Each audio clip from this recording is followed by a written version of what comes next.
बोलिए श्री लक्ष्मी नारायण भगवान की जय। श्री वृंदावन बिहारी लाल की जय। सच्चिदानंद भगवान की जय। आइए हरि भक्तों, आज श्रावण मास के कृष्ण पक्ष की कामिका एकादशी की व्रत कथा कहते और सुनते हैं, जिसका फल करोड़ों यज्ञों के समान बताया है। कामिका का मतलब होता है सभी कामनाओं की पूर्ति करने वाली, हर मनोकामना को सिद्ध करने वाली एक कामिका एकादशी है। इस कामिका एकादशी का व्रत हर स्त्री पुरुष को करना चाहिए, क्योंकि ये कामिका एकादशी जीव को हर पाप से मुक्त करने वाली होती है। एकादशी का मतलब है 10 इंद्रियां और एक मन, सबको प्रभु के चरणों में एकाग्र भाव से समर्पित करते हुए, श्री हरि का सुमरण करते हुए, भगवान विष्णु की पूजा करते हुए पूरा दिन प्रभु के चरणों में बिताए। रात्रि में हरि कीर्तन करते हुए, प्रभु का स्मरण करते हुए रात्रि बिताए, रात्रि जागरण करे और द्वादशी में प्रातः इसका पारायण करे, तो इस एकादशी का पूर्ण फल प्राप्त होता है। आइए, एक बार धर्मराज युधिष्ठिर ने भगवान श्री कृष्ण से पूछा कि हे गोविंद, मैं आपको नमस्कार करता हूँ।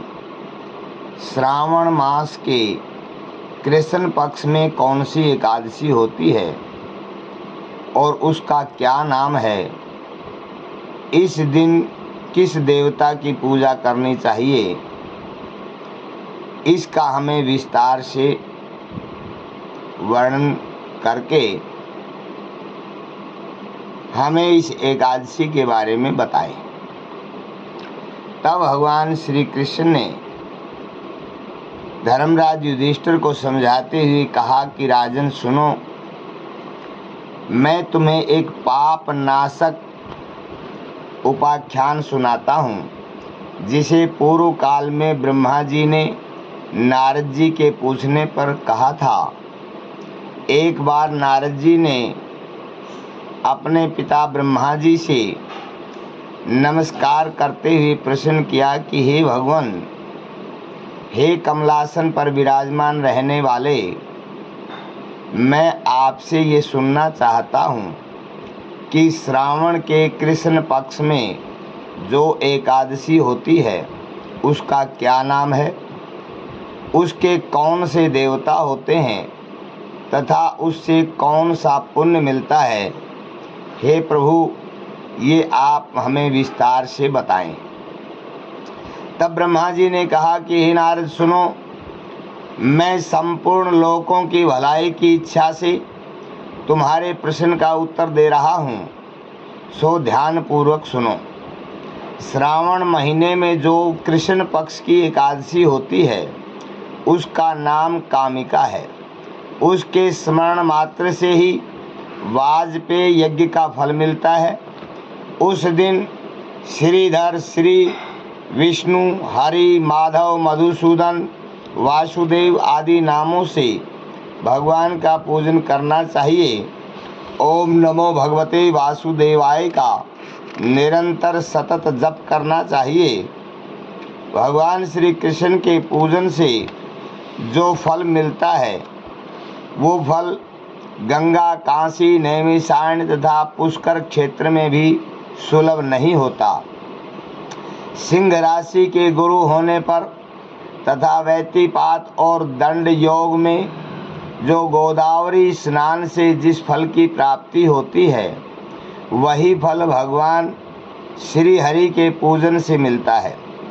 जो समुद्र और वन सहित पूरी पृथ्वी का दान करता है तथा जो कामिका एकादशी का व्रत करता है वे दोनों समान फल के भागी होते हैं। जो ब्याई हुई गाय को अनेक प्रकार के सोने चांदी से अलंकृत आभूषणों से सुसज्जित करके दान करता है उस मनुष्य को जिस फल की प्राप्ति होती है वही फल कामिका एकादशी के व्रत करने वाले को मिलता है। जो नर श्रेष्ठ श्रावण मास में भगवान श्री विष्णु का पूजन करता है उसके द्वारा गंधर्वों और नागों के साथ संपूर्ण देवताओं की पूजा हो जाती है। इसलिए जितने भी पापी मनुष्य पाप से युक्त होकर के इस संसार सागर में डूब रहे हैं ऐसे पापियों को तो इस कामिका एकादशी का व्रत और श्री हरि का पूजन अवश्य करना चाहिए। जो सदैव पाप करते रहते हैं इस संसार सागर में डूबते रहते हैं यानी कि जो जन्म लेते रहते हैं और मरते रहते हैं उनकी मुक्ति का एक ही उपाय है वो एकादशी कामिका एकादशी का व्रत करें। उनका उद्धार करने के लिए ये कामिका एकादशी सर्वोत्तम है। इस प्रकार से अध्यात्म विद्या परायण पुरुषों को जिस फल की प्राप्ति होती है उससे बहुत अधिक फल कामिका एकादशी के व्रत का सेवन करने वालों को मिलता है। कामिका का व्रत करने वाला मनुष्य रात्रि में जागरण करे और इस प्रकार कामिका एकादशी का व्रत करने वाले भक्त कभी भी यमराज का दर्शन नहीं करते, यमलोक नहीं जाते, उनकी कभी दुर्गति नहीं होती, वो सदैव वैकुंठ में निवास करते हैं। जो लाल मणि मोती वैदुरी और मूंगे आदि से पूजित होकर भी भगवान विष्णु वैसे संतुष्ट नहीं होते जैसे तुलसी दल से पूजा करने पर भगवान शीघ्र संतुष्ट हो जाते हैं। इसलिए तुलसी की मंजरियों से भगवान श्री विष्णु का पूजन करना चाहिए और उनके जन्म मरण के जितने भी पाप होते हैं वो तुलसी मंजरी से पूजन करने पर पाप मुक्त हो जाते हैं। जो इस प्रकार से जितने भी जीव संसार में पाप करते हैं, पापों से भरे हुए हैं, जिन्हें सभी लोग पापी कहते हैं, ऐसे पापी पुरुष भी अगर कामिका एकादशी का व्रत करके और तुलसी मंजरी से भगवान विष्णु की पूजा करके रात्रि में जागरण करे तो सदैव वैकुंठ में श्री हरि के श्री चरणों में निवास करेगा। इस प्रकार से वो जीव सदा सदा के लिए पाप मुक्त होकर के सदैव भगवान के चरणों में विलीन रहता है। इस प्रकार से इस कामिका एकादशी के व्रत करने वाले सभी पापों से, सभी रोगों से मुक्त हो जाते हैं। उनकी चाहे तन की पीड़ा हो, चाहे मन की पीड़ा हो, वो सभी पीड़ाओं से मुक्त हो जाते हैं। इस प्रकार से भगवान के चरणों में तुलसी मंजरी चढ़ाने पर मोक्ष फल उनको प्राप्त होता है और इसी प्रकार से भगवान विष्णु जितने तुलसी दल से प्रसन्न होते हैं इतने किसी पूजा से प्रसन्न नहीं होते। इसलिए तुलसी मैया को भी सदैव प्रणाम करना चाहिए और सदैव भगवान विष्णु की तुलसी दल से पूजा करनी चाहिए। जो मनुष्य एकादशी को दिन रात दीपदान करता है उसके पुण्य की संख्या चित्रगुप्त भी नहीं जानते।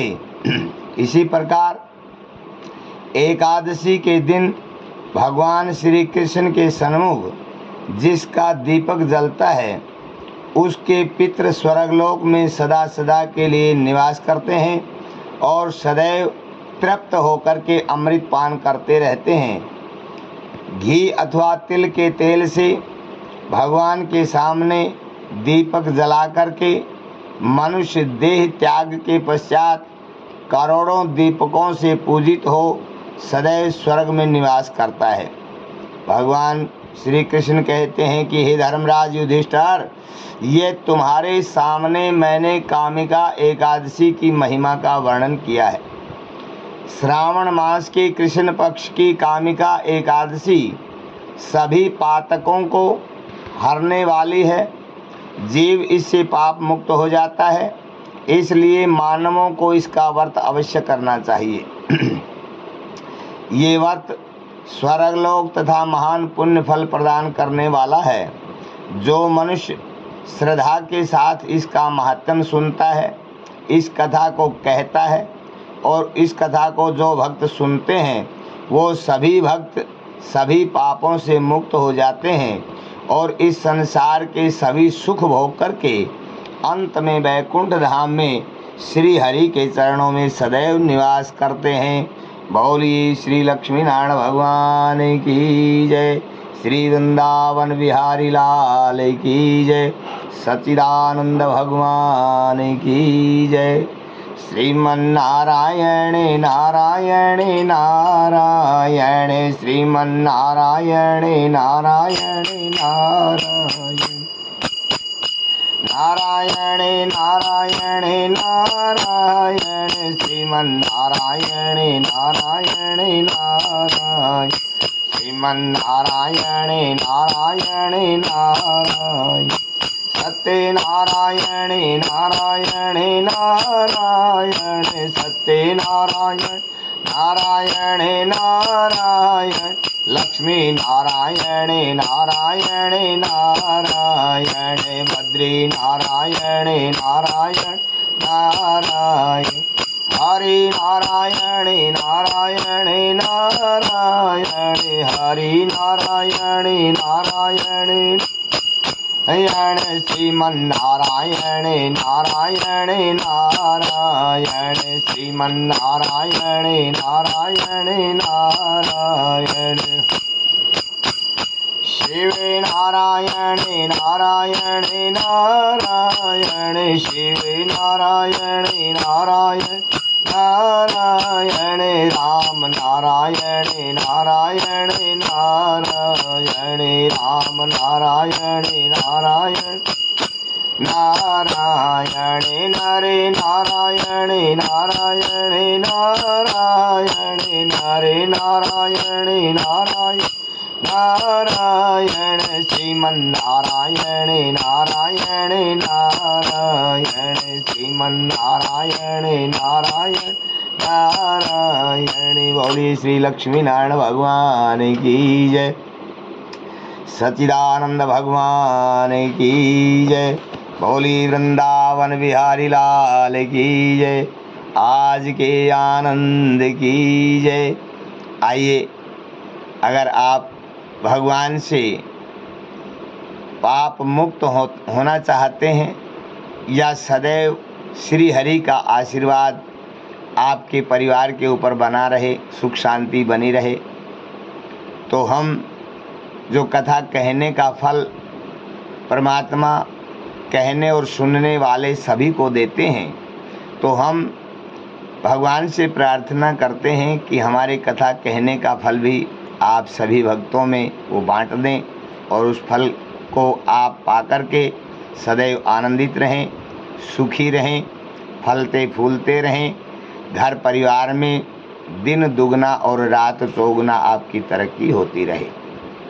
आइए, आपको श्री हरि की ये कथा अच्छी लगी है तो हमारे चैनल को सब्सक्राइब करिए, इसे लाइक अवश्य करिए और सदैव आनंदित रहिए। कई भक्तों के मन में संकोच हो जाता है कि ब्राह्मण से कथा सुनी है तो दक्षिणा अवश्य देनी चाहिए। तो पहली दक्षिणा तो आपका आनंद ही हमारी दक्षिणा है, और फिर भी अगर आप संकोच करते हैं तो हमारा मोबाइल नंबर है 98 123 87-209।